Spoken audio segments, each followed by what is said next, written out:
परावर्तन, लाइट का रिफ्लेक्शन।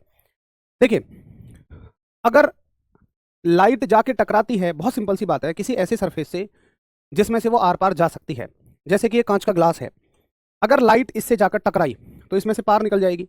लेकिन अगर मैं इसको यहां से ढक दूं, ऐसे करके ढक दूं इधर से, यानी यहां पे पीछे पॉलिश कर दूं किसी भी चीज की, और फिर यहां से लाइट जाए, तो लाइट पार नहीं जा पाएगी, फिर वो टकरा के वापस लौट आएगी। तो जब प्रकाश की किरण, जब लाइट की रे जिस माध्यम से चले उसी माध्यम में वापस आ जाए, तो उसको हम कहते हैं परावर्तन यानी कि रिफ्लेक्शन। और अगर वो एक माध्यम से चल के दूसरे माध्यम में पार निकल जाए तो उसको कहते हैं अपवर्तन यानी कि रिफ्लेक्शन। बड़ी आसान सी बात है, फटाफट से थम्स अप करो जी। ठीक है, ये कोई बहुत बड़ी चीज नहीं है, मैं समझ गया परावर्तन क्या है।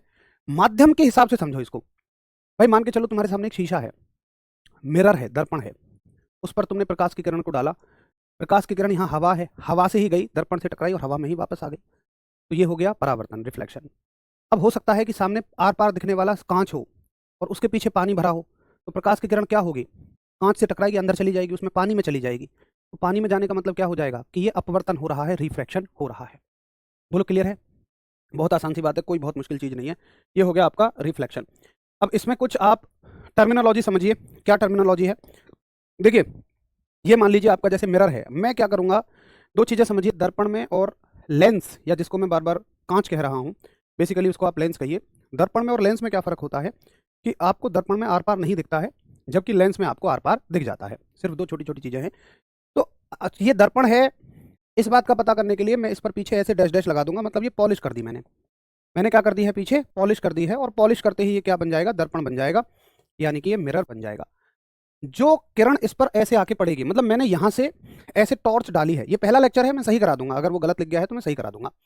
यहां से मैंने टॉर्च डाली है, प्रकाश की किरण ऐसे जाकर इस पर पड़ी है, इस किरण को कहते हैं आपतित किरण, इंग्लिश में इसको कहते हैं इंसिडेंट रे। मैं एक बार अभी समझा रहा हूं, फिर बार बार मैं आपतित किरण शब्द का इस्तेमाल करूंगा, आपको समझ जाना पड़ेगा कि किसकी बात हो रही है। ये है इंसिडेंट रे, आपतित किरण। ये है परावर्तित किरण यानी कि रिफ्लेक्टेड रे। क्या है? Reflected ray. ये क्या है? अभिलंब। अभिलंब का मतलब ये है नॉर्मल। देखिए, प्रकाश की किरण आएगी, टकरा के वापस चली जाएगी।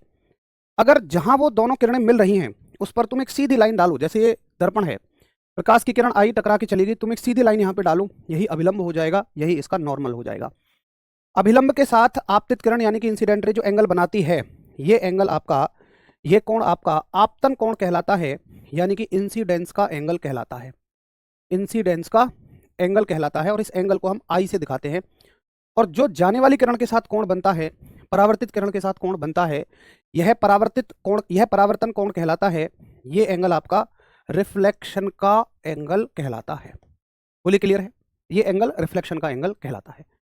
आने वाली किरण आपतित किरण, परावर्तित किरण, अभिलंब, आपतन कोण, परावर्तन कोण, इंसिडेंस रे, reflected ray, normal, angle of incidence, angle of reflection. पांचों बात समझ में आ गई? फटाफट से एक बार थम्स अप करिए, करिए फटाफट से सभी एक बार थम्स अप। हाँ जी भैया, क्लियर है।